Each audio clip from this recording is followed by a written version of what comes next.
GM is pumping the brakes on its Robotaxis.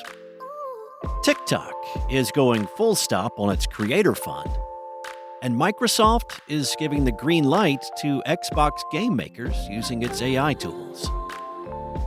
It's Wednesday, November 8th, and this is Engadget Today, the latest tech news with a bit of tranquility with your morning coffee.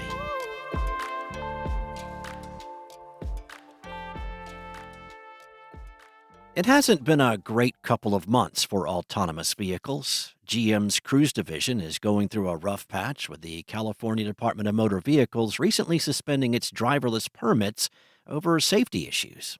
Now, several new reports have highlighted other issues with the company, including problems with its autonomous vehicles recognizing children and the frequency with which human operators must remotely take control. The company also just announced that it's temporarily suspending production of its fully autonomous Origin transport. The Intercept reported that the most concerning issue is that Cruise reportedly kept its vehicles on the streets even though it knew they had problems recognizing children. Because of that, the company was concerned that its robotaxis might drive too fast near children who could move unexpectedly into the street.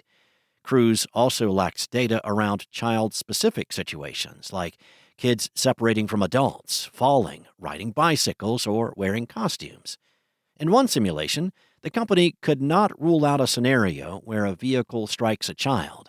In another specific test drive, a vehicle detected a child-sized dummy, but still struck it with a mirror at 28 miles per hour. The company chalked up the problems to inadequate software and testing. Specifically, it lacked AI software that could automatically detect child-shaped objects around the car and maneuver accordingly. Cruise has halted production of its Origin autonomous vehicle after the California DMV pulled its license. Cruise is still operating its AVs in California, but now must have a human backup driver at the wheel. TikTok launched its creator fund a few years ago, but is already shutting it down in favor of a new monetization scheme that arrived earlier this year. In a statement to Engadget, starting December 16th, the Creator Fund will be discontinued in the US, UK, France, and Germany. Creators currently enrolled in the Creator Fund can upgrade to the Creativity Program.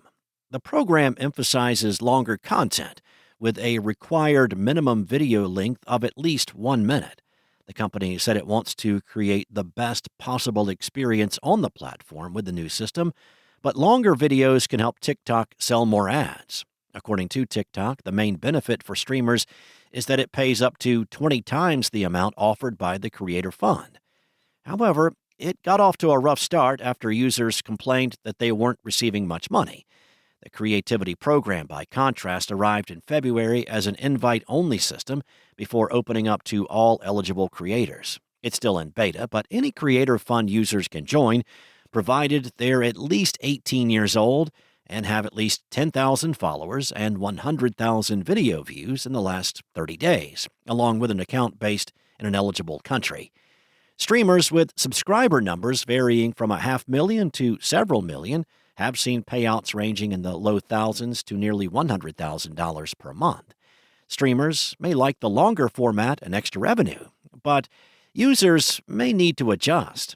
In a recent TikTok internal survey, nearly 50% of users said videos over a minute in length were stressful. And according to a Wired report, a third of users watched videos online at double speed. Xbox has teamed up with a startup called InWorld AI to create a generative AI toolset that developers can use to create games. It's a multi-year collaboration, which the Microsoft-owned brand says can assist and empower creators in dialogue, story, and quest design. Specifically, the partners are looking to develop an AI design co-pilot that can turn prompts into detailed scripts, dialogue trees, quests, and other game elements in the same way people can type ideas into generative AI chatbots and get detailed scripts in return. They're also working on an AI character runtime engine that developers can plug into their actual games. Developers are understandably wary about these upcoming tools. There are growing concerns among creatives about companies using their work to train generative AI without permission. A group of authors, including John Grisham and George R. Martin, even sued OpenAI, accusing the company of infringing on their copyright. And then, of course, there's the ever present worry that developers could decide to lay off writers and designers to cut costs. Xbox believes, however, that these tools can help make it easier for developers to realize their visions, try new things, push the boundaries of gaming today, and experiment to improve gameplay, player connection, and more. Thanks for listening. If you have a moment, rate and subscribe wherever you listen. Today's show featured journalism by Engadget contributors Mariella Moon and Steve Dent, and was produced by Spoken Lair. Enjoy your day, and I'll see you back here tomorrow morning.